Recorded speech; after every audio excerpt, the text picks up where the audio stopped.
আমরা দেখলাম নিচে ভেক্টর ভি ওই অঞ্চলে একটি ভেক্টর ক্ষেত্র নির্দেশ করে, ভেক্টর ফিল্ড নির্দেশ করে। বাতাস যদি থাকে তাহলে সেটি ভেক্টর ফিল্ডের প্রশ্ন আসছে। আর যদি তাপমাত্রা থাকে, যেমন এখানে বলা হয়েছে, যেমন ঢাকা শহরের প্রতিটি বিন্দুতে একটি তাপমাত্রা আছে, যে কোনো সময় এই শহরের যে কোনো বিন্দুতে তাপমাত্রা জানা যাবে। তাপমাত্রা একটি স্কেলার রাশি, তাপমাত্রাকে আমরা একটি স্কেলার ফাংশন এবং ঢাকা শহরকে তাপমাত্রার স্কেলার ক্ষেত্র বিবেচনা করতে পারি। তাহলে তাপমাত্রা কোনভাবে উঠে যাচ্ছে, কোন জায়গা থেকে কোন জায়গায় বেড়ে যাচ্ছে, সেটি হচ্ছে একটি স্কেলার ফাংশন। আর যেই জায়গাটিতে আমরা তাপমাত্রার বিচার বিশ্লেষণ করছি সেই জায়গাটিকে আমরা বলবো স্কেলার ফিল্ড। তাপমাত্রাকে আমরা এখানে একটা বলেছে, আমি একটি পড়ছি, একটি বলা একটি স্কেলার ফাংশন, আমরা সবসময় একটি বলবো।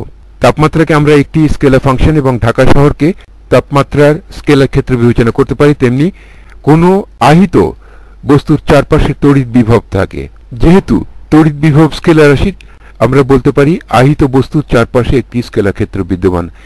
এখানে উদাহরণ দেওয়া রয়েছে। আমরা ভেক্টর অপারেটরে চলে যাই এখন।